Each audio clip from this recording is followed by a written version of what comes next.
Assalamualaikum warahmatullahi wabarakatuh. Humor, guyon, atau jok tidak selalu mengundang pendengarnya tertawa terkekeh-kekeh.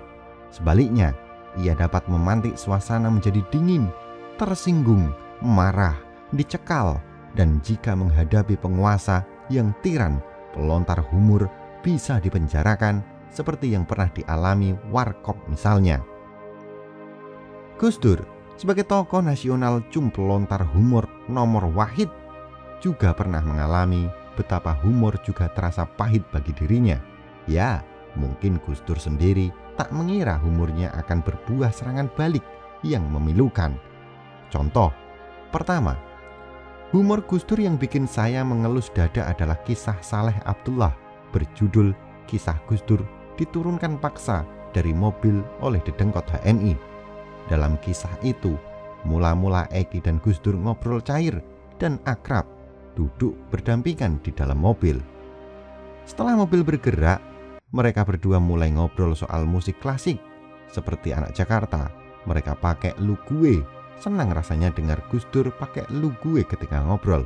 Langka, mungkin gak banyak yang pernah dengar.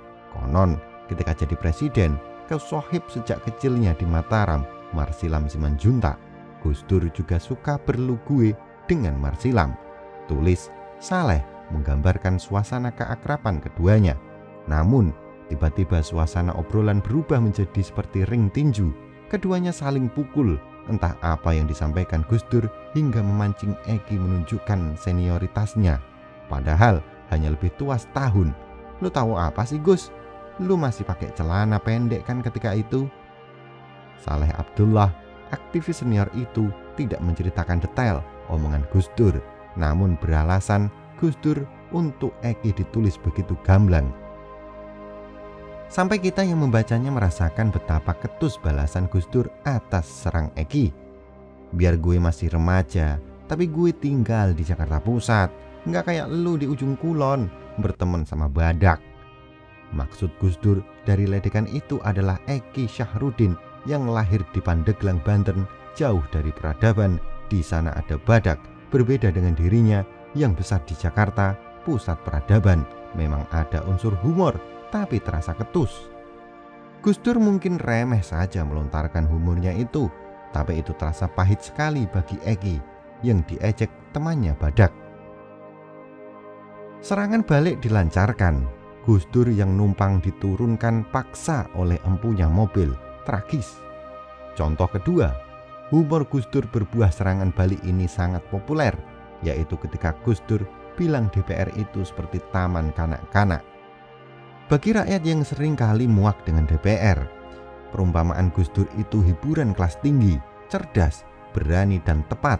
Namun bagi DPR yang merasa dewasa, terhormat, humor itu adalah hinaan tak berperi kemanusiaan. Dan akhirnya kita tahu semua, DPR menyerang Gus Dur hingga terpojok.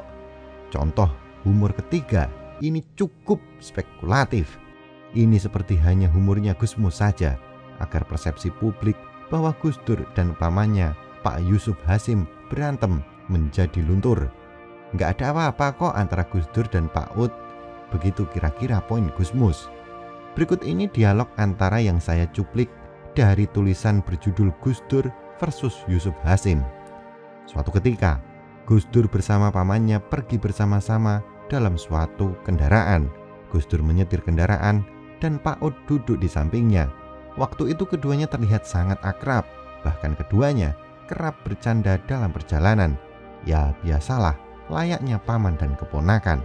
Tiba-tiba, Kiai Haji Yusuf Hasim mengomentari jalan aspal yang retak-retak. Mbok pakai beton saja, biar tidak cepat rusak, kata Yusuf Hasim sambil menolehkan kepalanya kepada Gus Dur.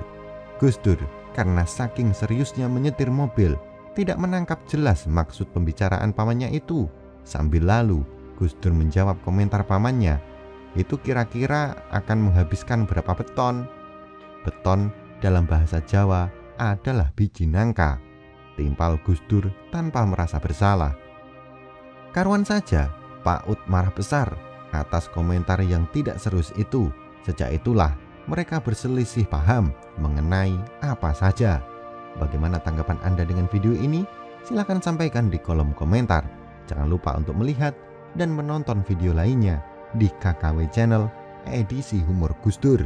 Jika Anda rasa video ini bermanfaat, silahkan like, subscribe, dan bagikan ke seluruh jaringan yang Anda miliki. Wallahu a'lam bishawab.